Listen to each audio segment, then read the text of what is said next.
안녕하세요. 저는 2019년, 19년도죠. 19년도 더베고 졸업생 곽혜나입니다. 지금은 작업실을 구하러 다니고 있고 친구랑 일적으로는 되게 운이 좋게도 열화당에서 진행하는 그 라이프치히 국제도서전에 있는 한국관 저널을 만드는 일이 있는데 그게 6월까지 만들어야 되는 게 있어서 그거를 제안을 받아서 그거 하나 하고 있고, 그리고 그 열화당에서 또 그 편집자 직원께서 약간 저를 추천을 해가지고 미행이라는 출판사에 책 하나를 또 지금은 2권이 됐는데 2권 또 받아가지고 진행하고 있어요. 뭐 결국에는 날개 때문에 덕분에 오게 된 건데, 중앙미술학원은 이제 스튜디오가 나뉘어요. 스튜디오가 5개로 나뉘는데 그 나뉘는 게 담당된 교수님들의 분야에 따라서 이제 나뉘는데, 거기에서 저는 이제 오공작실, 그러니까 공작실이라고 불렀는데 오공작실의 이제 담당 교수가 이제 날개였거든요. 그러다 보니까 이게 날개 덕분에 자연스럽게 파티를 좀 알게 돼가지고, 졸업하자마자 파티에 온 건 아니고 졸업 전에 이제 바로 취업을 했었거든요. 중국에서 했었던 거였고 그 게임 회사였었어요. 그래가지고 제가 졸업 작업은 편집으로 했는데 게임이랑은 다른 분야를 하다 보니까 좀 계속해서 좀 이 다른 쪽으로 다시 가고 싶다. 원래 했던 전공 쪽으로 그게 좀 저한테 잘 맞았던 것 같다라는 생각 때문에 한 1년 동안 망설이다가 갑자기 진짜로 번개 맞듯이 그냥 확 꽂히는 거야. 파티에 가야겠구나. 다시 한국 가가지고 편집 쪽으로 제가 취업을 하기에는 경험이 없다라고 생각을 했고 좀 더 공부를 하고 싶었는데 거기서 갑자기 문득 파티가 떠올랐고 그래서 바로 날개한테 메일을 드렸거든요. 이제 바로 답장이 왔는데 마침 이제 파티 학생들이랑 같이 함께 기리에 멋짓으로 중국 북경에 오신다는 거예요. 그때 가서 저녁 식사를 함께 같이 했었고 그러면서 좀 더 생각을 붙였던 것 같아요. 그러니까 파티에 가면 재밌게 할 수 있겠구나, 약간 그런 마음이 좀 들어서 파티에 오게 됐습니다. 한자 서체고요. 중국의 홍일법사라는 그 분의 금강경 필사본을 바탕으로 만든 한자 글꼴이고, 한자 서체가 이렇게 예쁠 수도 있구나를 좀 저도 그 필사본을 보고 느꼈고, 한자를 좀 어렵다라고 생각하고 고리타분한 글자라고 생각하는 이유가 어쩌면 꼴일 수도 있지 않을까라는 생각 때문에 이런 다양한 꼴을 좀 한국에서 보여주면 어떨까라는 게 좀 있었고, 좀 겁없이 시작할 수 있었던 이유는 파티 수업에서 한글꼴 수업을 들으면서 그 글꼴에 대해서 되게 재미를 많이 느꼈었거든요. 전 디자인할 때 여백 같은 걸 보고 공간을 보는 재미가 되게 좋은데, 그게 편집 디자인할 때도 그 지점 때문에 되게 재미를 많이 느껴서 이 분야를 가야겠다라고 생각을 했는데, 글꼴도 마찬가지인 거예요. 되게 작은 공간 안에 들어와서 그렇지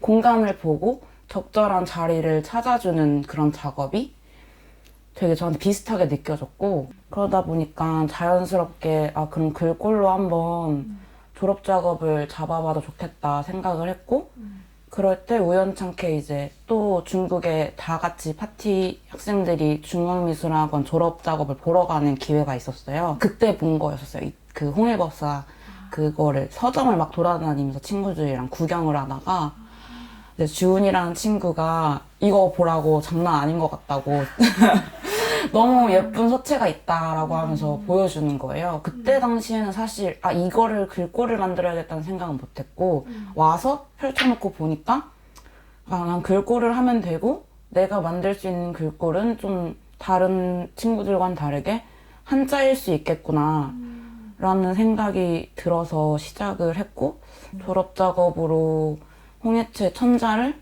완성자는 아니고 천자를 만들어서 졸업을 했고, 이후에는 이제 암그래픽스에서 800자를 더해서 1800자를 만들어서 지금 안그라피스 글꼴 연구소에 입점을 했고요. 여행 갔을 때 되게 이 친구들이랑 가면 너무 좋다라고 생각했던 게 책방 가는 걸 다들 너무 좋아하고 내가 그 책방 안에 있는 걸 내가 다 볼 수 없는데 그 친구들이 좋다고 하는 책들을 볼 수도 있고 숙소에 모여서 무슨 책 샀는지 막 보기도 하고 막 서로는 어떤 책을 샀는지 보기도 하고 근데 그러면서 약간 디자인적인 어떤 미감 같은 걸 올릴 수 있는데도 되게 도움도 많이 됐었고 이게 왜 좋은지에 대해서 서로의 의견도 막 들으면서 여행을 하고 하니까 되게 기억이 좋았던 기억이 있고 생활 방면이나 가치관 쪽에서도 엄청 되게 영향을 많이 받았는데 제가 원래 되게 제 작업에 되게 자신감이 없었거든요. 그러니까 내가 잘하고 있는 건지 잘 모르겠고 누군가 칭찬해주지 않으면 그거가 와닿지 않고 그러니까 스스로 충분히 만족하고 끝낼 수 있다라고도 계속 머릿속으로 생각을 하는데 이거 누군가의 증명이 없으면 제 작업이 납득이 안 되는 거예요. 사실 자격지심처럼 그러니까 누군가가 잘했다고 칭찬해도 저거 진짠가? 막 약간 그런 의심도 하고 어떤 친구들이 자기 작업을 엄청 막 자화자찬을 하는 거예요. 막, 아, 너무 잘했다, 너무 멋지다, 막 이러면서 너무 자기 작업에 만족을 하는 모습을 보면서 아, 저런 태도도 있을 수 있겠구나라는 생각이 들었고 나중에 보니까 제가 그 친구들의 작업이 정말로 좋아 보이는 거예요. 그러니까 자기 확신을 가지고 이게 좋다라고 얘기를 하니까 제가 설득을 당한 것 같은 거예요. 그래서 아, 저 태도가 되게 중요하겠구나. 되게 엄청난 좋은 작업물을 만들었어도 그 작업에 대한 작업자가 자신이 없으면 그건 되게 매력 없어 보이는 작업물이 될 테고 딱 어느 정도의 수준까지 올라온 작업물에 대해서 내가 내 자신을 갖고 좋다라고 계속 얘기를 한다면 그게 다른 사람들한테도 설득될 수 있는 어떤 분위기 같은 것이구나라는 걸 되게 느껴서 학교 다니면서 막 최면 걸듯이 이제 별로 잘해 보이지도 않은 제 작업을 너무 멋지다라고 막 이렇게 얘기를 계속 했어요. 막, 아, 내가 생각해도 잘했다. 약간 이런 식으로. 근데 지금은 진짜로 제가 한 작업이 좀 잘했다고 생각이 들고, 자신감이 좀 생기고, 내 작업에 대한 자신감, 그리고 내 작업이 너무 좋다라고 스스로 생각하는 게 되게 중요한 지점이구나라는 걸 알게 된 것 같아요.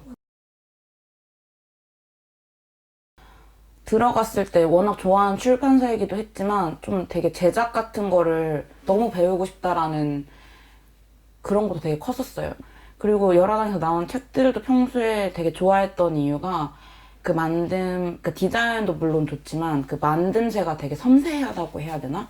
그러니까 다른 출판사와 다르게 뭔가 다른 지점이 있다라고는 생각을 했어요.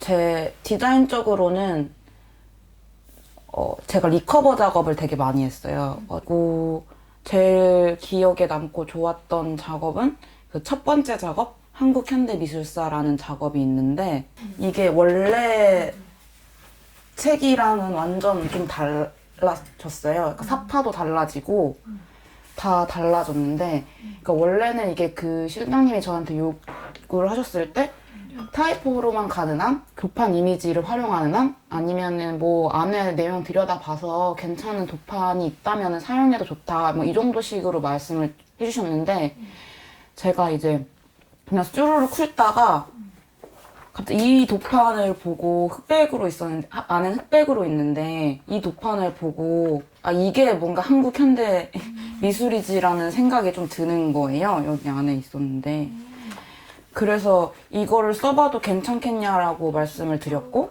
한번 활용해서 디자인해봐라 라고 하셔서 되게 진짜 한 번에 나온 디자인을 가지고 이제 저자분도 너무 마음에 든다고 하셔서 너무 마음에 든다고 이렇게 새롭게 가보는 것도 좋을 것 같다라고 하셔가지고 했던 거고 그러니까 디자인적으로 뭔가 너무 마음에 든다라기보다는 그러니까 처음 했던 작업인데 너무 한 번에 잘 나왔고 그리고 제가 제안한 이 도판이 쓰인 게 또 이게 컨펌이 다 나서 실제적으로 판매가 되니까 되게 기분이 좋더라고요. 그 윤동주 기념관 공간 쌓인물 콘텐츠 디자인과 그 열화당 50주년 도서 목록 이 두 가지를 소개해드리고 싶은데 그 윤동주 기념관은 공간 쌓인물 디자인만 했다라고 하기에는 되게 범위가 많게 작업을 했었어가지고 거기 안에 들어가는 콘텐츠들을 다 디자인을 했다라고 보면 되는데 그래서 거기에서 이제 윤동주 연표라든지 가게도 뭐 캡션 뭐 등등 이런 것들을 다 작업을 했었고 뭔가 제일 좋아하는 작업? 그러니까 열화당과 뭐 이거 다 통틀어서 제일 즐겁게 했었고 제일 재밌게 했던 작업인데 그 권태 스승이랑 같이 한 작업이었는데 권태 스승이 이제 그 디렉이랑 미감을 너무 믿으니까 마지막에 공간이 다 완성됐을 때 내 이 작업한 출력물들이 올라가면 얼마나 좋은 시너지를 낼까 막 이런 기대감도 되게 있었고 디렉을 봐주시는 분이랑 제 미감이 맞아야지 좀 수월하게 가고 저도 재밌게 할 수 있는 되게 큰 원동력이라고 생각이 드는데 그런 미감이 되게 잘 맞아서 이게 좋다라고 하면서 좀 더 나은 방향에 대해서 디렉을 해주시니까 그게 되게 납득이 가능하고 그러다 보니까 제 스스로도 그 작업물에 되게 만족도가 높았고 그리고 결과물도 좋았고 그래서 소개해드리고 싶었고 그리고 열화당 도서 목록은 이제 단행본만 할 거라고 생각해서 열화당에 들어갔는데 열화당 도서 목록을 만들어야 된다라고 만들어야 된다고 하는 거예요. 그래서 이제 실장님이 제 포트폴리오에 그런 콘텐츠 작업한 것들을 보면서 잘할 수 있지 않겠니? 라고 제안을 주셨고 이거 너무 재밌겠는데? 저 잘할 수 있어요 이러면서 제가 할게요 약간 이런 식으로 해서 약간 뛰어들듯이 했는데 실제는 제일 힘든 작업이었고 제일 힘든 작업이었지만 되게 그것도 마음에 들게 나온 작업 중 하나예요. 실장님이 마지막에 이제 디렉을 봐주시면서 좀 더 정리를 해주면서 디자인적으로 그리고 내용적으로 좀 더 정리를 해주시면서 좀 더 많이 나아지긴 했는데 그런 지점 또한 되게 좋았었어요. 그러니까 제가 물론 제 작업에 대해서 굉장한 자신감과 자존감도 되게 중요하지만 남들이 디렉을 했을 때 그게 납득 가능한 어떤 좋음이라면 그것도 받아들여야 된다라고 생각이 드는데 그게 저보다 훨씬 좋은 방향으로 또 어떤 지점을 디렉을 해주시니까 제가 디자인을 할 때 좀 더 발전할 수 있는 어떤 계기가 되었다고 할까? 그러다 보니까 되게 마지막 결과물도 되게 마음에 들게 나왔고 그냥 윤동주도 그렇고 열화당 도서 목록도 그렇고 저 혼자 잘했다라기보다 그 같이 디렉을 해준 스승과 그 실장님 덕분에 좀 더 단단하게 뭔가의 어떤 결과물을 만들어내지 않았나라는 생각 때문에 더 좋아하는 작업이기도 해요. 엄마가 사진 작가시고 이제 계속 코로나 때문에 원래는 해외도 막 다니시면서 전시를 하시는데 해외를 다 못 가고 전시를 못 하니까 되게 답답해 하셨어요. 그러면서 오히려 한국에서 혼자 있는 시간이나 뭐 이런 시간이 늘어나면서 더 밖으로 사진을 더 찍으러 다니셨고 이번 연도에는 무조건 개인전을 하고 싶다라는 어떤 욕심이 되게 있으셨어요, 작년에. 저는 되게 엄마의 영향으로 디자인 이쪽 분야를 한 게 되게 커서 응원하는 마음으로 지켜보고 있었는데 이제 어머니가 너가 이제 책 디자인과 사인 그 포스터 디자인을 해주면 어떻겠니라고 제안을 주셨고 이 작업들이 이런 되게 선으로 어머니 작업이 이런 식으로 이루어져 있는데 전 이런 형태감들을 살려서 작업을 하면 좋지 않을까 생각을 해서 그 형태감 같은 거를 살려가지고 레터링을 했고 이거는 이제 사나한테 가가지고 실크 스크린 작업을 했고 거기 실제로 작업 전시에 걸리는 작품 중 하나가 이거가 이제 3도 인쇄로 실크로 이제 사나한테 맡겨가지고 실제로 해서 이제 전시장에 걸리기도 했고 근데 되게 생각보다 이것도 되게 빨리 나왔었어요. 뭔가 엄마 작업을 너무 내가 잘 아니까 이 순서 같은 게 너무 뭔가 이렇게 팍팍팍팍 되는 거예요. 그래서 한 번에 이렇게 해서 보여주고 엄마랑 또 같이 둘이 모여서 이거는 앞으로 가니 뒤로 가니 이런 것들 좀 더 조정하면서 완성을 했고, 이게 소식을 듣기로는 그 충북에서 잘 만든 책 출판상 같은 거를 받아가지고 상금을 받았다고 하더라고요. 이렇게. 올해 계획은 이제 계약한 작업실의 월세를 걱정하지 않고 낼 수 있는 것? 그게 올해 목표, 올해 계획입니다. 가장 중요한. 약간 건태 스승이랑 했을 때 진짜 너무 재밌게 작업하고 결과물도 너무 좋게 나왔어서 이 윤동주 기념품 같은 작업물을 또 같이 해보고 싶다라는 생각이 진짜 크고, 건태 선생님한테 보고 연락이 왔으면 꼭 다시 한번 작업을 해보고 싶고요. 네. 그리고 제가 꿈꾸는 미래는 이제 인터뷰 이거 하면서 이제 정리하고 든 생각이, 되게 제가 그때그때의 선택들로 만들어서 여기까지 왔구나라는 생각이 되게 많이 들더라고요. 뭔가 제가 어떤 목표를 잡고 나는 이렇게 되고 싶어 라기보다는 그때그때 나 저거 하고 싶은데 저게 재밌어 보이는데, 어떤 그런 순간의 선택들로 이루어졌고 되게 불나방처럼 뛰어들었다고 해야 되나? 저거 재밌어 보니까 저거 할래. 약간 이런 식으로 파티를 들어오게 된 것도, 홍해체를 만들게 된 것도, 열화당에 들어가게 된 것도 다 그때 당시에 제가 하고 싶었던 일들을 그냥 했던 거였거든요. 그리고 그런 선택들에 전 다 만족을 하고, 이렇게 내가 하고 싶은 것들을 현재에 집중하면서 선택하는 것들로 인해서 미래에 내가 어떻게 될까, 어떤 모습일까에 대한 궁금증은 되게 있는데, 뭔가 이렇게 되고 싶어라는 목표를 가지고 이렇게 뭔가를 하는 것 같진 않아요. 그리고 앞으로도 그냥 저는 이렇게 살 것 같고, 근데 꿈이 있다면, 있긴 있는데, 하나는 되게 원대한 꿈이긴 한데, 방탄소년단을 꼭 만들 수 있는 디자이너가 되고 싶은 게 꿈이에요. 네, 연결고리가 작게라도 있는 작업을 할 수 있으면 좋지 않을까. 약간 그게 꿈? 네네. 갑자기. 아유, 고맙습니다.